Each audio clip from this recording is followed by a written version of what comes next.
વડોદરા શહેરની નવીન કલેક્ટર કચેરીના પાર્કિંગમાં વકીલને પાર્ક કરવામાં આવેલી એક બાઇકમાં સાપનું બચ્ચું ઘૂસી જતા અફરાતફરીનો માહોલ સર્જાઈ ગયો હતો અને લોકટોળા એકઠા થઈ ગયા હતા. આખરે આ સાપના બચ્ચાનું રેસ્ક્યુ કરવામાં આવ્યું હતું.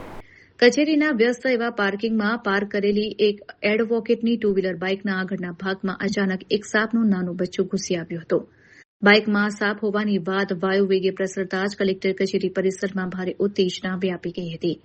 બાઇક માલિક વકીલ જ્યારે પોતાની ગાડી પાસે પહોંચ્યા ત્યારે તેમને આ અંગે ખ્યાલ આવ્યો હતો. સાપ દેખાતા જ આસપાસના લોકોમાં ફફડાટ ફેલાઈ ગયો હતો અને જોતજોતામાં સાપને જોવા તેમજ સાવચેતીના ભાગરૂપે લોકોના મોટા ટોળેટોળા ઘટના સ્થળ ઉપર જમા થઈ ગયા હતા. સરકારી કચેરી હોવાથી મોટી સંખ્યામાં આવેલા અરજદારો પણ પાર્કિંગ તરફ દોડી આવ્યા હતા.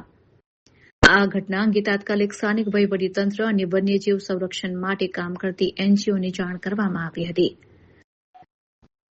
કલાકોની ભારે જહેમત બાદ સાપના બચ્ચાને સુરક્ષિત રીતે રેસ્ક્યુ કરીને પ્લાસ્ટિકના ડબ્બામાં પકડી લેવામાં આવ્યો હતો.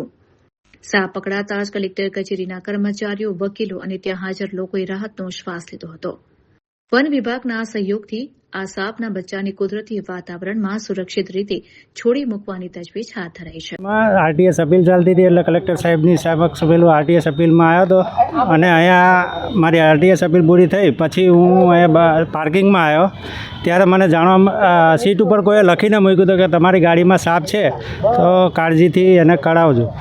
એટલે મેં પછી અહીંયા અમારા મિત્રો હતા એમને બધાને બોલાયા અને પછી એક સાહેબે વન વિભાગવાળાને ફોન કર્યો અને એમને રેસ્ક્યુ કરીને આ સાપને કાઢ્યો છે.